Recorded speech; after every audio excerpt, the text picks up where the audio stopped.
What's up, y'all? It's your girl Cornelia back with another episode of Black News, a podcast where we break down current events, hot topics, and local stories involving Black people. Now let's get into it.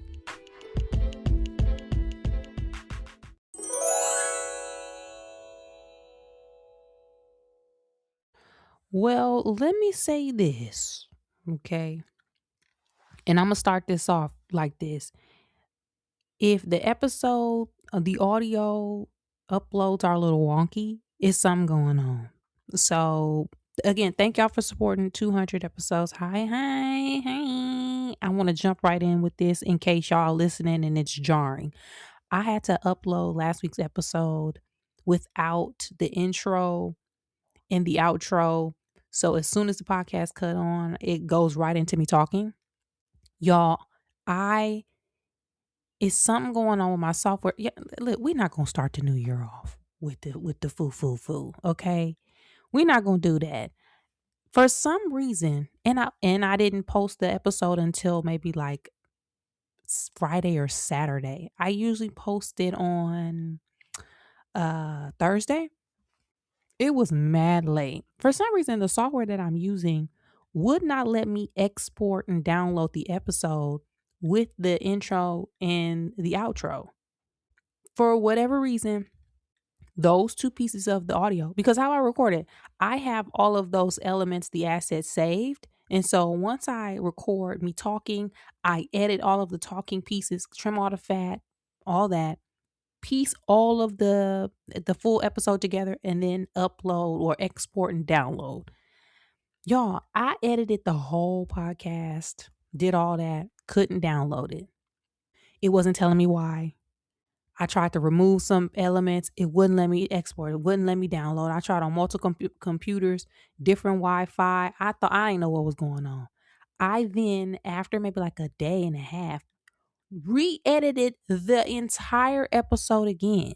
And piece by piece, I would see if there was something that was causing the file to start to act a little sketchy. Try to realize it was again the intro and the outro. I don't know why it's doing that. So if you get another episode this week where I'm jumping right into it and talking, I'm just trying to figure it out. I don't know what's going on. I rebuke any raggediness in the name of Jesus. Okay, I rebuke it. We're not doing this in the 2026. So I just want to start that off because that was crazy. But we back. We here. Thank y'all for supporting. Again, I'm gonna try to work do my best. I may have to record a new intro. I don't know what I'm about to do. I'm gonna troubleshoot though. So this episode might be quick and easy. Well, not easy as far as subject matter, but quick because I cannot be spending multiple days editing this podcast in case it messes up again. I just didn't have the time. I feel like I uploaded that thing on Saturday. Y'all, it took me days to figure this out. But with that said, also it's a dog barking in the background. I know the it's somebody's dog be jumping in. Okay. This is just a lot going on. But this for this episode and topics, there's a lot going on that some weeks I'll be talking about stuff that's not necessarily completely rooted in Black news, but for the sake of the happenings and what is going on and how it's going to eventually affect us, I definitely need to bring this up.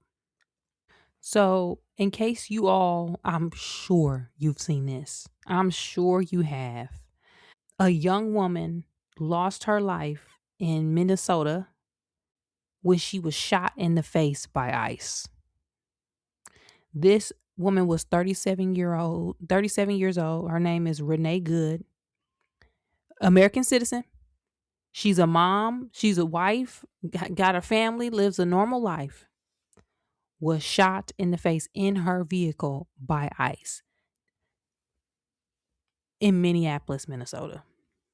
That, y'all, people, and I'm gonna say this when I'm thinking about it because I don't want to lose this. And I talked about this on Black News before, where we were saying how we need to research and read up on 1930s and 1940s Germany and the happenings there. And then I believe I came back on and said, you know what? Let's also read about Reconstruction and post Reconstruction and early Jim Crow to see what were the happenings then. Because as we all know, the people within that crazy party in Germany studied the Jim Crow South to get tactics and to build strategy around what they should be doing in Germany.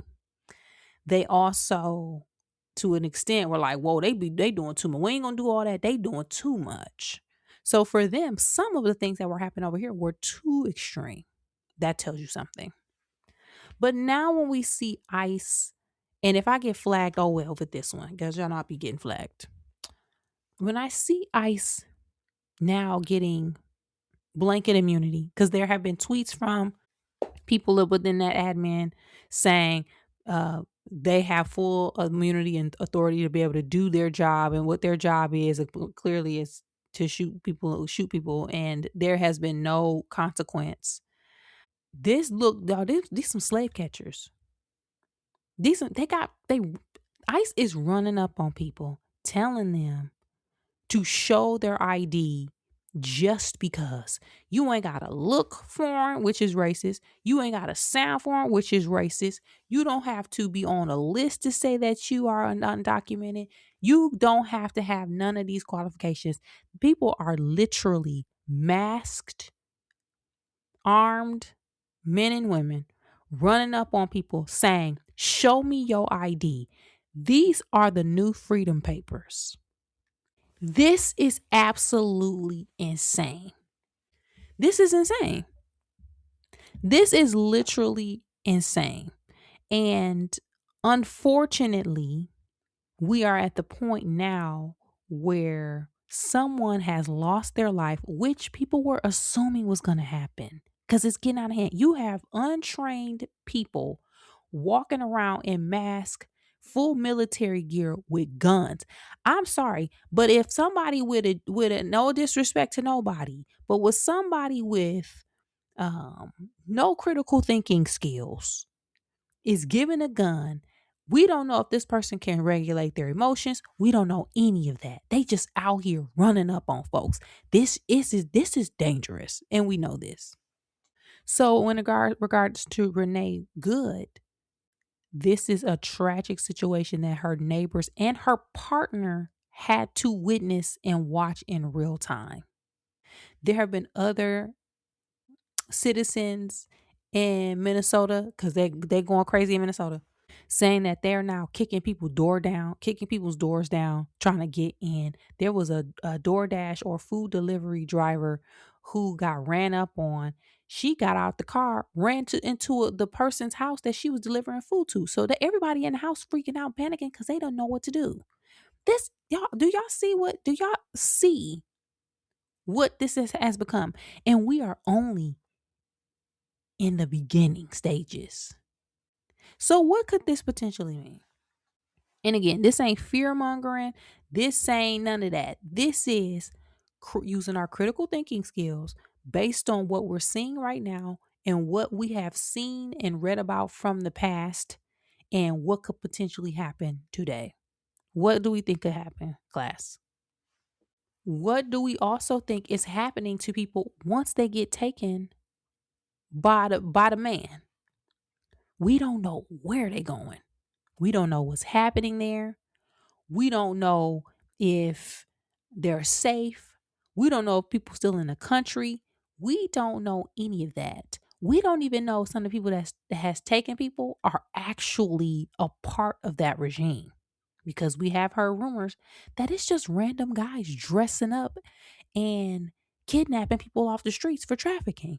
We literally do not know. And I'm going to remind y'all, people didn't know what was going on in Germany at them concentration camps. There were rumors floating around, but people thought, "Oh, they can't be doing stuff like that. They they stop. That's too much. They can't be doing. They not doing that." And when them troops went into those camps, what did they see? They saw what was happening. So y'all, y'all, this is it.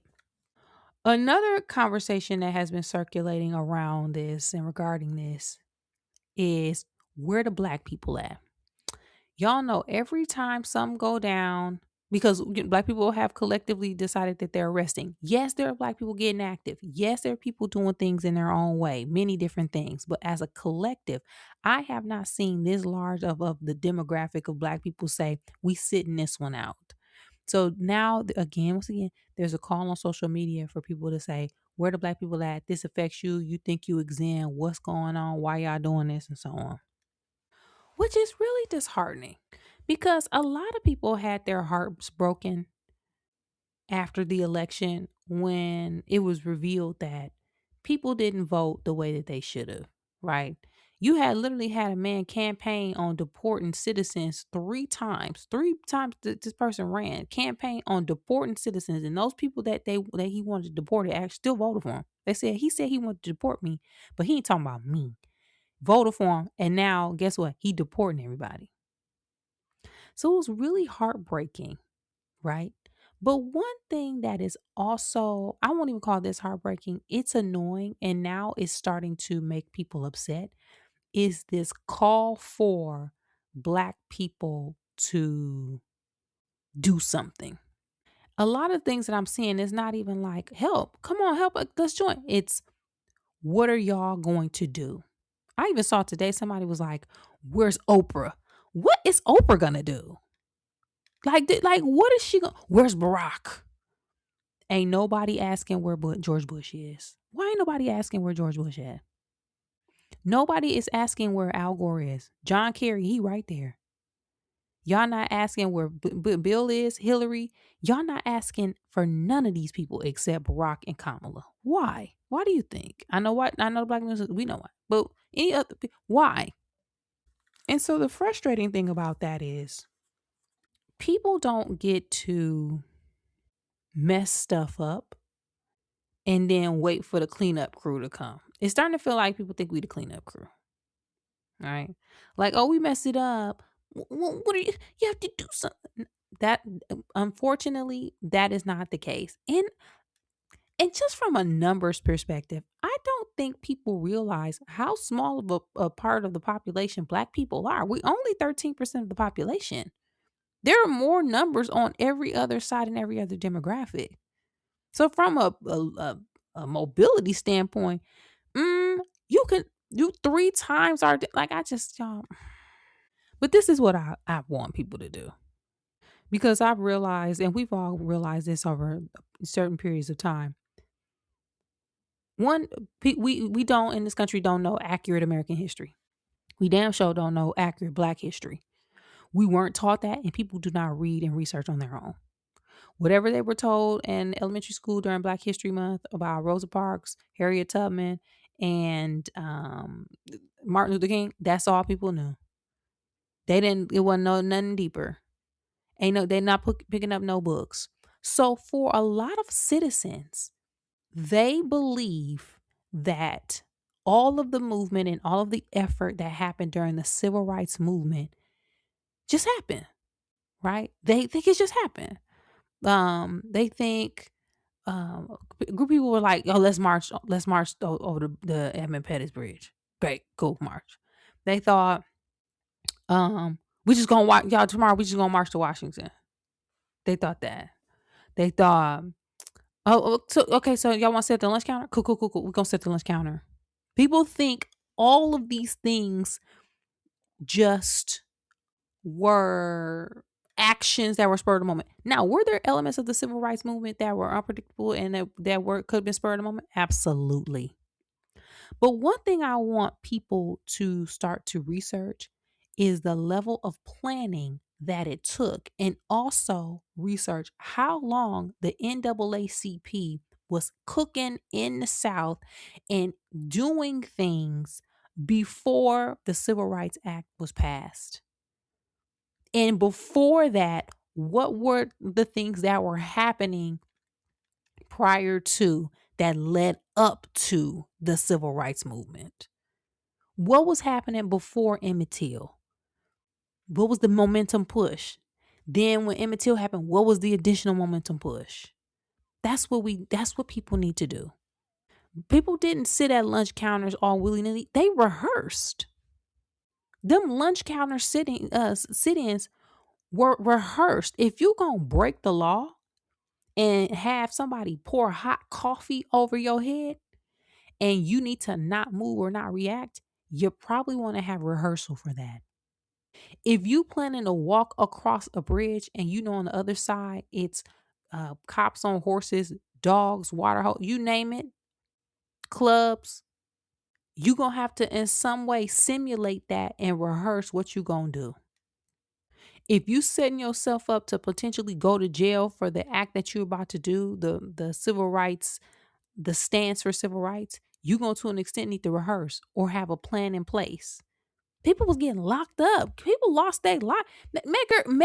Edgar's was lost his life in his 30s. Like this wasn't a game back then. And I feel like because a lot of people don't know that, they are confused about one, what to do now, and two, what you asking of black people. Because to me, when I hear black people, why don't you out here? That means you want us to do all of that work without realizing, baby, that took years. Rosa Parks didn't just sit down. Shit, that was a planned effort.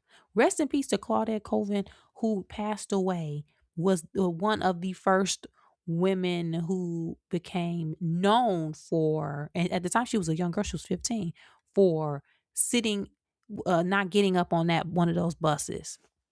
But I just want people to do. We already got the tools and the research, and we already got the information. Just read it. Okay. And again, it's just starting to make me feel a way that people be like, well, why aren't you guys out? What you want us to do?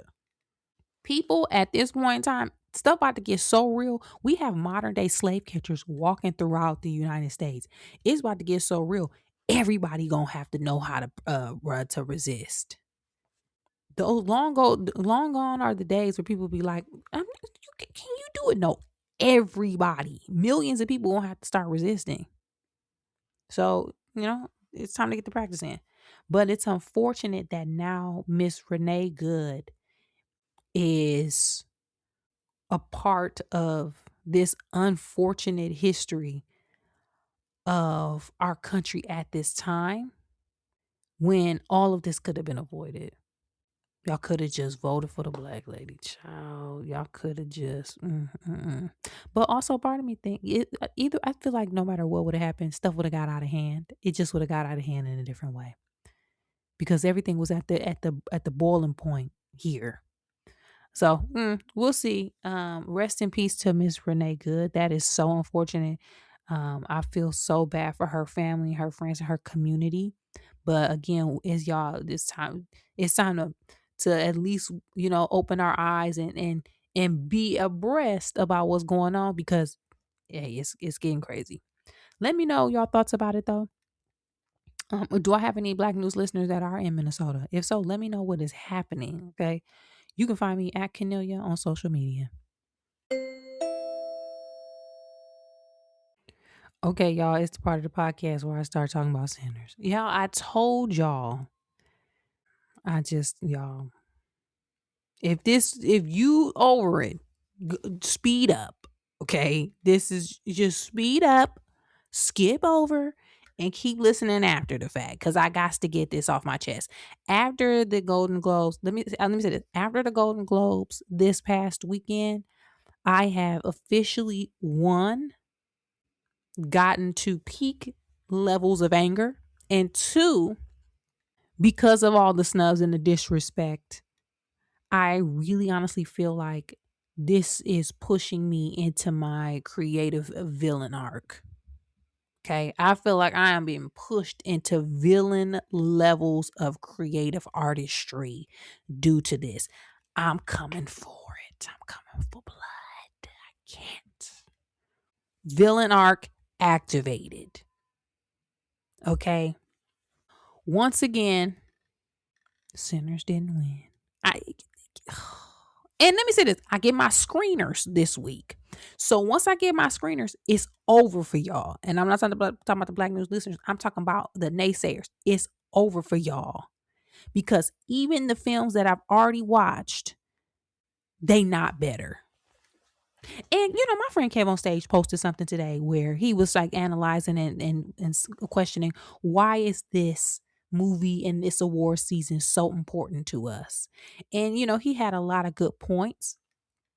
Sometimes when we see something that is so good, we it's hard for us to accept when other people don't see the good in it. And I want to point this out because a lot of people will be like, we need to um awards aren't important and we need to stop and divest from all of this, blah, blah, blah. We have heard from some of the major actresses and actors in Hollywood that the Academy Award did not give them what they assumed they would get career wise after winning the award. We have heard that. And also, there is an unfortunate fact that remains in this business that if you are tied or connected to an award winning project, it does increase your chances of getting hired on other jobs. It raises your profile. It gives you better opportunity to make more money. Because let's keep in mind, there's not just the number one, two, three, and four on the call sheet and the director. There are hundreds of people connected to this movie. And a lot of them backline and below the line and production roles, um, being associated with an Academy Award winning film, it does take you places. If you are a producer on an Academy Award winning film, it does. It does open up doors for you in this town. I'm sorry, it does. It does.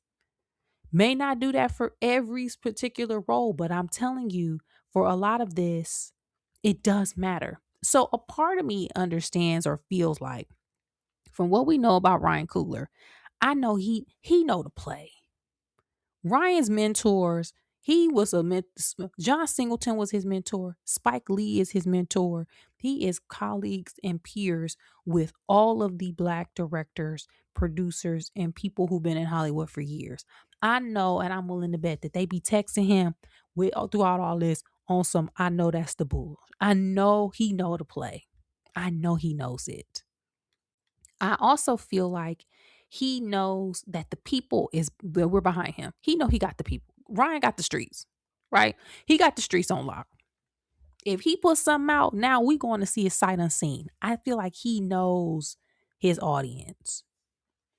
But I also feel like Ryan knows that for some of his cast and crew, this could be the only time or opportunity that they get to be nominated for a film of this magnitude and have these eyes on them. So I feel like, and again, he didn't say this, I'm just basing this off of how fellow elder millennials and millennials, Black millennials in the business and in corporate spaces and in these industries, we be having to navigate, play the game, and do all this other stuff. I feel like he know that, and I feel like he's putting all of this effort into it for everyone else. Because we do not know the next time that Miles Caton, Delroy Lindo, Wumi Masaku, Michael B. Jordan, or anybody is going to get this type of shine in a movie like this right now. We just don't. So I feel like a lot of this push behind it is for them.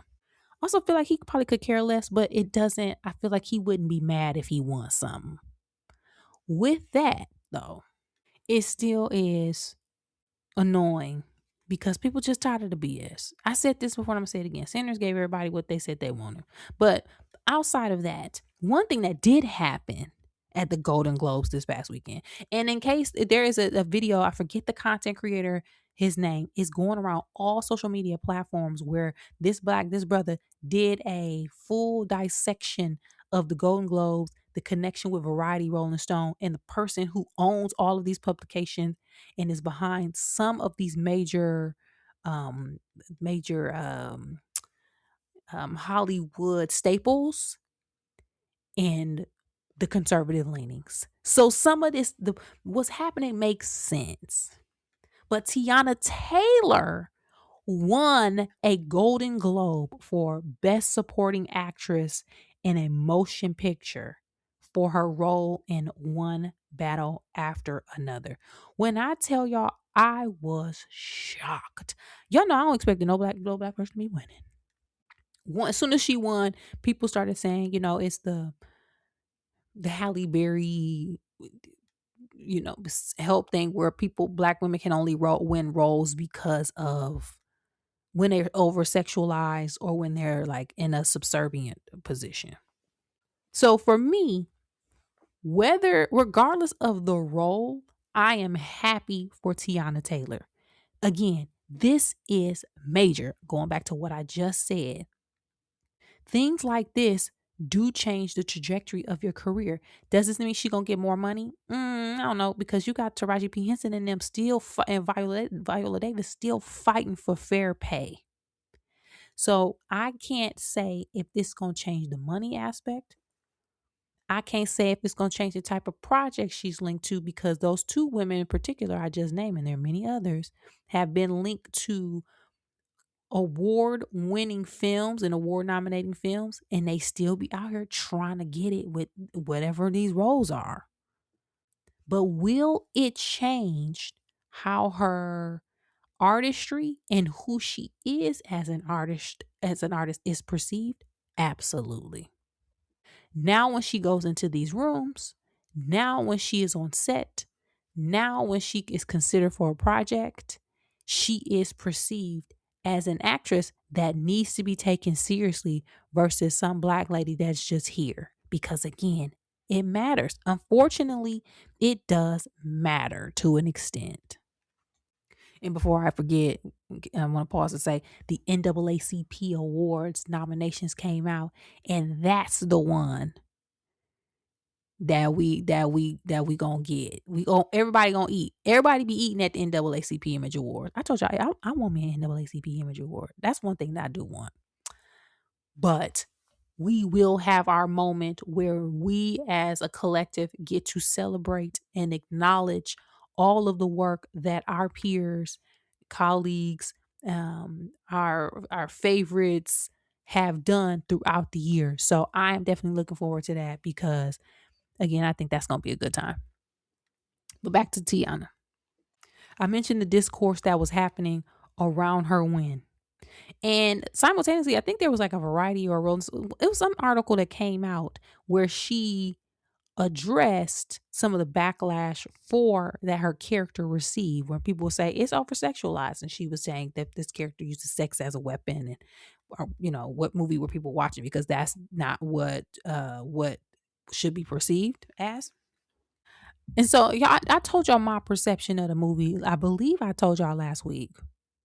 I've been talking to so many people about this. I don't know if I talked to y'all or just other people within my life. Two things can be true at the same time. You can be happy for somebody, and you can still not like or enjoy the project. Okay. Were there some great elements of that overall movie? Sure. Were there some great performances? Absolutely. Were all the female leads black women? Yes. Regina Hall, Chase Infinity, Tiana Taylor. Was it shot well? Were some good action scenes? Yes. Do I think it's the best movie of the year? Absolutely not. And low key is some sleepers, because Hamnet beat out in the drama category, and people been saying Hamnet is a monster. So again, once I get my screeners, it's over, y'all. But I am happy for Tiana Taylor. But I told y'all, my critique is for that movie. It really is around the people who connected with it. Y'all gotta, and again, I don't want to say too much to spoil it, but to me, if the characters ain't fleshed out, like it don't qualify for the best, baby. It don't qualify for the best, baby. But these are the types of movies that people within Hollywood like. So I'm gonna leave that at that. Next up, you got the rest of this award season. I don't know if I'm gonna be able to make it back because I be cussing. One of my friends, two of my friends called me after a while goes on, and I was fussing. Okay, you would have thought that I worked on a movie. You would have thought I was the second AD key grip out this thing. You would have thought I was in the costume department with Ruth Carter, Hampton University graduate, 2-time Academy Award winner. No, I was not on set. I'm just passionate about good work. I am passionate about our people. Y'all know this. And I'm tired of the BS. I also think, and I'm a strong believer of, especially now more than ever. Like people be like, just don't watch it. Just don't. I agree. If you don't want to watch stuff, don't. I'll turn some shit off now. I don't fool with it. But I think now more than ever, we need to call out systems for wrongdoing, disrespect, double standards, and anything else that we deem is not appropriate, not accurate, and shouldn't stand. We need to call stuff out. Okay. I will continue to, as I watch the rest of these movies, I'm gonna let y'all know how it go. Again, I'm gonna get my screeners, and I ain't never screen. I'm a screen like I ain't never screened before. I got on the list Begonia, Sentimental Value, Frankenstein, Hamnet, Train Dreams, and there was two others that I need to get up on there. But hey, it's on. I'm even Smash Machine Wicked. If it's in the mix, and Marty motherfucking Supreme. I need to see Marty Supreme. I got to see what y'all talking about. Okay. Child, somebody said it's just Baby Boy. I said, what? Starring Tyrese Gibson and Taraji P. Henson, Baby Boy? They said Marty Supreme ain't nothing but Baby Boy. Child, I need to get my eyes on this. But I'll let y'all know how it goes. And if you all have seen any of these and have thoughts, let me know. Because, baby, this is a season like no other. I ain't never been this locked in. I ain't been this locked in years. I can't tell y'all the last time maybe when the Moonlight. I feel like I wasn't this locked in since Moonlight. Or Judas and the Black Messiah. Or Ma Rainey's Black Bomb. Y'all see the thing? Whenever it's black people involved, you know I be locked in, baby. I be locked in. Anyway, let me know your thoughts about it. Yeah, you can find me at Canelia on social media.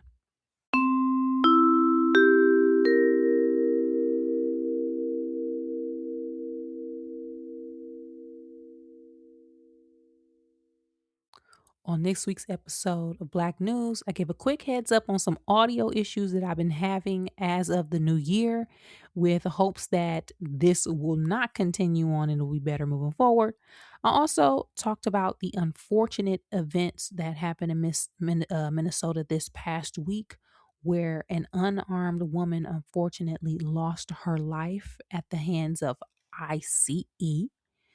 And I gave another recap of another award show, and I went on another tangent about my favorite movie of the year, Sinners.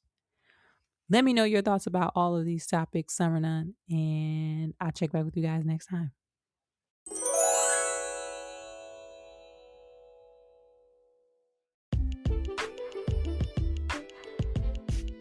That's it for this week's episode of Black News, y'all. Thanks again for supporting the podcast by sharing, liking, subscribing, and rating 5 stars on your favorite podcast app. To find more information about me, you can check me out at Canelia on social media, as well as on my website, which is canelia.com. And as always, thanks for supporting, and I'll be back next week with new topics and a new episode.